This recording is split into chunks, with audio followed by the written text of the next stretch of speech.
פרק י"ד. ויהי בימי אמרפל מלך שנער, אריוך מלך אלסר, כדר לעומר מלך עילם, ותדעל מלך גויים. עשו מלחמה את ברע מלך סדום, ואת ברשע מלך עמורה, שנאב מלך אדמה, ושם עבר מלך צבויים, ומלך בלע יצוער. כל אלה חברו אל עמק הסידים, הוא ים המלח. 12 שנה עבדו את כדר לעומר, ו13 שנה מרדו. וב14 שנה בא כדר לעומר והמלכים אשר איתו, ויכו את רפאים בעשתרות קרניים, ואת הזוזים בהם, ואת האמים בשווה קרייתיים, ואת החורי בהררם שעיר, עד אל פרן אשר על המדבר.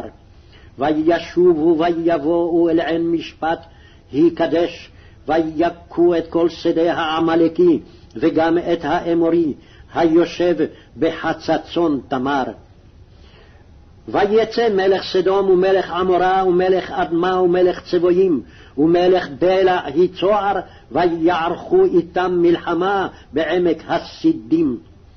את כדר לעומר מלך עילם, ותדעל מלך גויים, ואמרפל מלך שנער, ואריוך מלך אלסר, 4 מלכים את 5.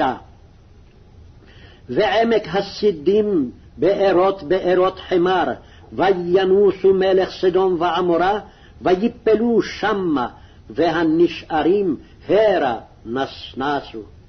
ויקחו את כל רכוש סדום ועמורה, ואת כל אוכלם, וילכו. ויקחו את לוט ואת רכושו בן אחי אברהם, וילכו, והוא יושב בסדום. ויבוא הפליט ויגד לאברהם העברי, והוא שוכן באלוני ממרא, האמורי, אחי אשכול ואחי ענר, והם בעלי ברית אברהם. וישמע אברהם כי נשבע אחיו, וירק את חניכיו ילידי ביתו 18,300, וירדוף עד דן. ויחלק עליהם לילה הוא ועבדיו, ויקם, וירדפם עד חובה, אשר משמאל לדמשק. וישב את כל הרכוש, וגם את לוט אחיו, ורכושו השיב, וגם את הנשים ואת העם. ויצא מלך סדום לקראתו, אחרי שובו מהכות את כדר לעומר, ואת המלכים אשר איתו, אל עמק שווה, הוא עמק המלך. ומלכי צדק מלך שלם הוציא לחם ויין, והוא כהן לאל עליון. ויברכהו ויאמר, ברוך אברהם לאל עליון, קונה שמים וארץ. וברוך אל עליון, אשר מגן צריך בידיך, וייתן לו מעשר מכל. ויאמר מלך סדום אל אברהם, תן לי הנפש, והרכוש קח לך. ויאמר אברהם אל מלך סדום, הרימותי ידי לאדוני אל עליון, קונה שמים וארץ.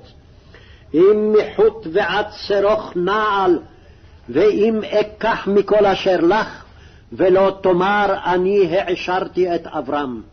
בלעדי רק אשר אכלו הנערים, וחלק האנשים אשר הלכו איתי, ענר, אשכול וממרא, הם ייקחו חלקם.